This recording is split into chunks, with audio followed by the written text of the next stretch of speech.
Let's never allow other people's opinions to dampen our life.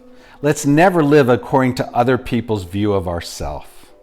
What others say about us tells us more about them than it does about us.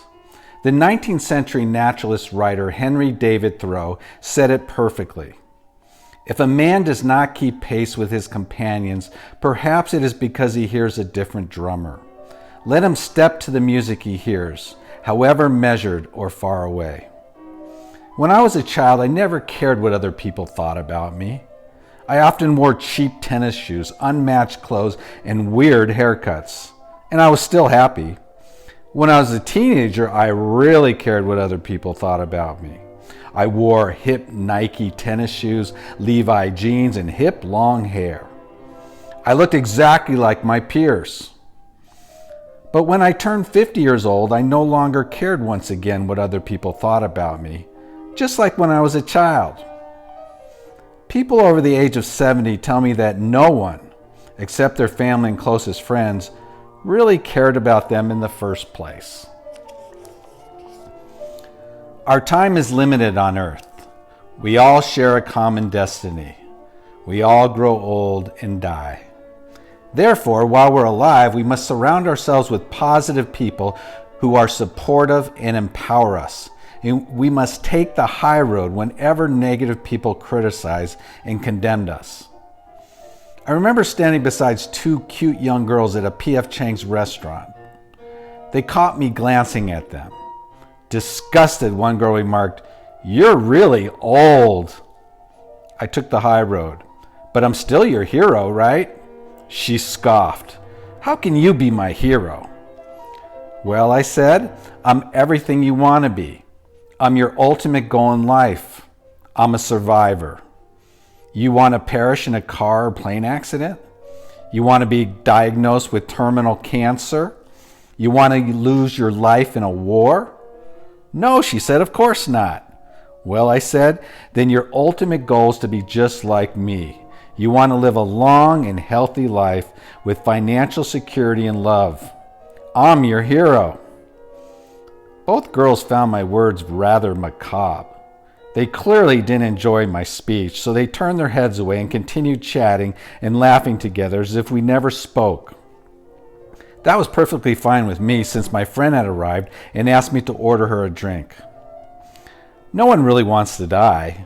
Even people who believe they'll go to heaven someday and be with God don't want to die to get there.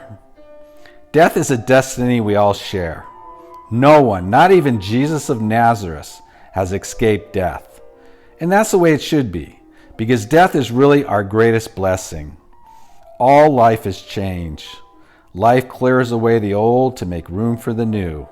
We might be new today, but we'll be old soon to make room for the new. As one songwriter nicely summed it up, all leaves must fall from the tree.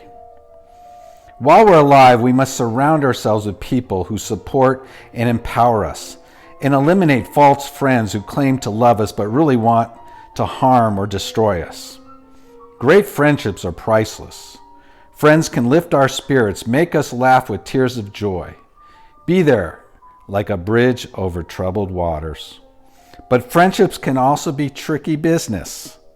One day our relationship is running smoothly on all 8 cylinders, while the next day the radiator overheats and we feel betrayed. The marvelous story of the frog and the scorpion show us exactly how to own our beliefs. The story goes like this. One day a frog stood along the edge of a pond. A scorpion arrived and propositioned the frog. "Hello, Mr. Frog. I need to get to the other side of this pond, but I cannot swim. Would you allow me to ride on your back while you swim to the other side?" The frog hesitated. "But you might sting me when we're halfway across the pond, and then I will drown and die." The scorpion smiled. "I would never do that. Stinging you would not be in my own best interest. We would both drown and die together." The frog thought for a moment and then agreed. "All right, Mr. Scorpion, hop on my back. Let's go." And when they were halfway across the pond, the scorpion stung the frog, and they both started to drown. I don't understand, cried the frog. You said you would never sting me. Now we're both going to drown and die. Why did you do that? The scorpion grinned widely. Because I am a scorpion, that's why. Scorpions always sting other frogs whenever possible. We all have played the role of the frog during our lives by helping family, friends, and other people. Most of us have met some scorpions too. As young children and teenagers, we had peers who promised us lasting friendship only to betray us. As adults, we had false friends who gossiped and ridiculed us. We must eliminate false friends from our lives. We can know who our true friends and false friends are by asking ourselves a simple question. Is this someone who supports me, motivates me, empowers me, and takes me in the direction I want to go? If so, we should give our true friend our time and attention and love. If not, we should give our false friend a polite goodbye.